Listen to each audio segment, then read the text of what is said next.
Pasal 15, Abiam Raja Yehuda. Dalam tahun ke-18 zaman Raja Yerobeam bin Nebat menjadi rajalah Abiam atas Yehuda. 3 tahun lamanya ia memerintah di Yerusalem. Nama ibunya ialah Maaka, anak Abisalom. Abiam hidup dalam segala dosa yang telah dilakukan ayahnya sebelumnya, dan ia tidak pernah sepenuh hati berpaut kepada Tuhan Allahnya seperti Daud moyangnya.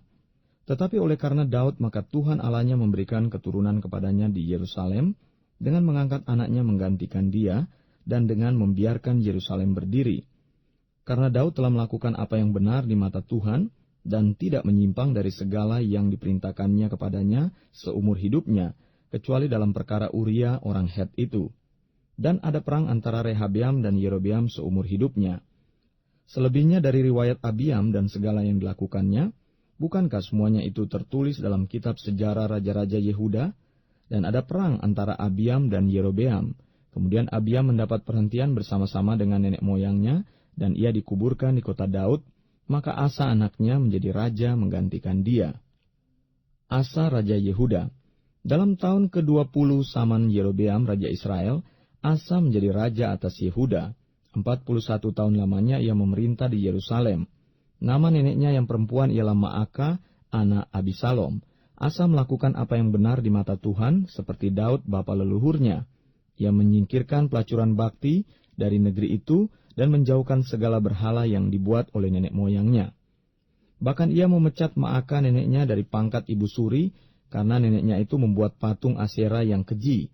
Asa merobohkan patung yang keji itu dan membakarnya di lembah Kidron. Sekalipun bukit-bukit pengorbanan tidak dijauhkan, namun Asa berpaut kepada Tuhan dengan segenap hatinya sepanjang umurnya. Ia membawa persembahan-persembahan kudus ayahnya dan persembahan-persembahan kudusnya sendiri ke rumah Tuhan, yakni emas dan perak serta barang-barang lain. Dan ada perang antara Asa dan Baesa Raja Israel sepanjang umur mereka. Baesa Raja Israel maju berperang melawan Yehuda, dan ia memperkuat Rama dengan maksud mencegah lalu lintas kepada Asa Raja Yehuda. Tetapi Asa mengambil segala emas dan perak yang masih tinggal dalam perbendaharaan rumah Tuhan dan dalam perbendaharaan rumah raja dan menyerahkannya kepada pegawainya. Kemudian Asa mengutus mereka kepada Ben-Hadad bin Tabrimon bin Hesion Raja Aram yang diam di Damsik dengan membawa pesan. Ada perjanjian antara aku dan engkau, antara ayahku dan ayahmu. Di sini kukirim kepadamu suatu bingkisan, yakni emas dan perak. Marilah batalkanlah perjanjianmu dengan Baesa Raja Israel. Marilah batalkanlah perjanjianmu dengan Baesa Raja Israel, supaya ia undur daripadaku. Lalu Ben-Hadad mendengarkan permintaan Raja Asa. Ia menyuruh panglima-panglimanya menyerang kota-kota Israel, dan ia mengalahkan Iyon dan Abel Bet Maaka dan seluruh Kinerot serta seluruh tanah Naftali. Segera sesudah Baesa mendengar hal itu, ia berhenti memperkuat Rama dan ia menetap di Tirsa. Tetapi Raja Asa mengerahkan segenap orang Yehuda, seorang pun tiada yang terkecuali. Mereka harus mengangkat batu dan kayu yang dipergunakan Baesa untuk memperkuat Rama. Raja Asa mempergunakannya untuk memperkuat Geba Benyamin dan Mispa.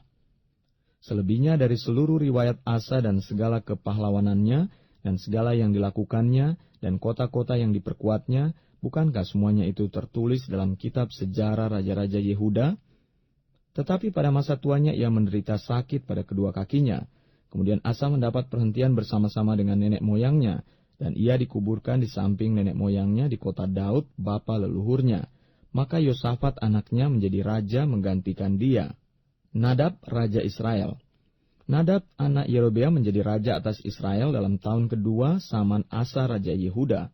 Ia memerintah atas Israel 2 tahun lamanya. Ia melakukan apa yang jahat di mata Tuhan serta hidup menurut tingkah laku ayahnya dan menurut dosa ayahnya yang mengakibatkan orang Israel berdosa pula. Dan Baesa bin Ahia dari kaum Isakar mengadakan persepakatan melawan dia. Baesa menewaskan dia di Gibeton yang termasuk wilayah orang Filistin, sedang Nadab dan seluruh Israel mengepung Gibeton itu. Baesa membunuh dia dalam tahun ketiga zaman Asa Raja Yehuda dan menjadi raja menggantikan dia. Segera sesudah ia menjadi raja, ia membunuh seluruh keluarga Yerobeam. Tidak ada yang bernafas yang ditinggalkannya hidup daripada Yerobeam, sampai dipunahkannya semuanya, sesuai dengan firman Tuhan yang diucapkannya dengan perantaran hambanya Ahia orang Silo itu. Oleh karena dosa-dosa yang telah dilakukan Yerobeam yang mengakibatkan orang Israel berdosa pula, oleh sebab sakit hati yang ditimbulkannya pada Tuhan Allah Israel. Selebihnya dari riwayat Nadab dan segala yang dilakukannya, bukankah semuanya itu tertulis dalam kitab sejarah raja-raja Israel? Dan ada perang antara Asa dan Baesa, raja Israel sepanjang umur mereka. Baesa raja Israel. Dalam tahun ketiga zaman Asa raja Yehuda, Baesa bin Ahia menjadi raja atas seluruh Israel di Tirsa. Ia memerintah 24 tahun lamanya. Ia melakukan apa yang jahat di mata Tuhan serta hidup menurut tingkah laku Yerobeam dan menurut dosanya yang mengakibatkan orang Israel berdosa pula.